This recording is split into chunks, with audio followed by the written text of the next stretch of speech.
الحمد لله رب العالمين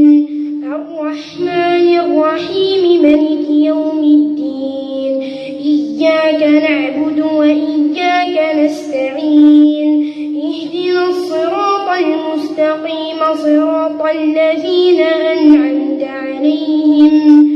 غير المغضوب عليهم ولا الضالين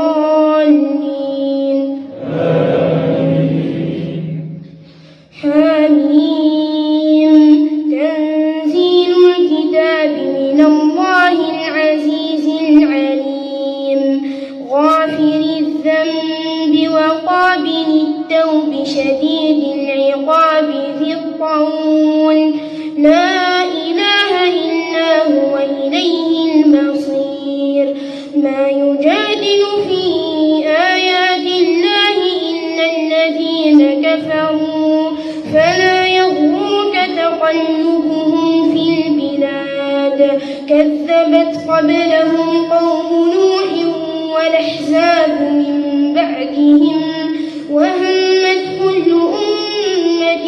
برسولهم ليأخذوه وجادلوا بالباطل ليدحضوا به الحق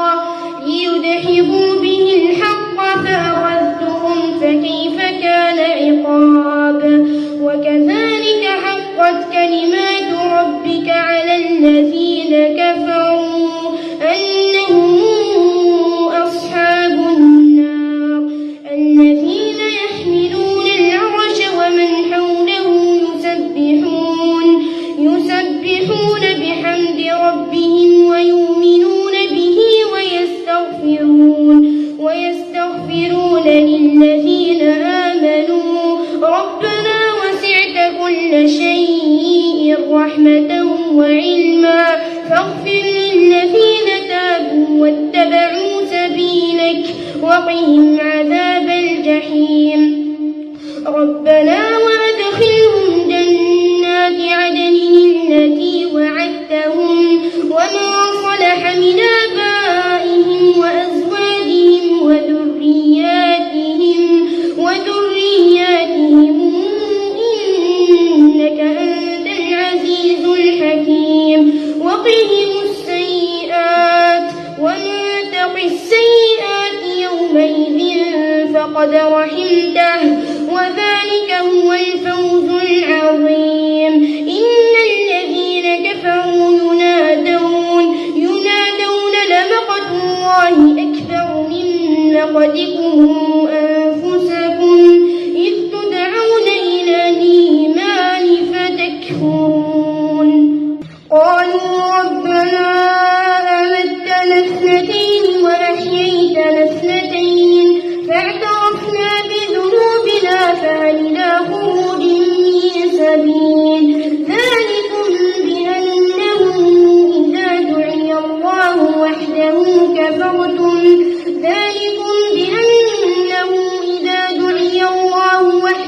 كفرتم وإن يشرك به تؤمنوا فالحكم لله العلي الكبير هو الذي يريكم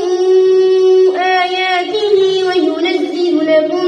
من السماء رزقا وما يتذكر إلا من ينيب فادعوا الله مخلصين له الدين ولو كره الكافرون رفيع الدرجات ذو العرش يلقي الروح من أمره على من يشاء من عباده لينذر يوم التلاق يوم هم بارزون لا يخفى على الله منهم شيء لمن الملك اليوم لله الواحد القهار اليوم تجزى كل نفس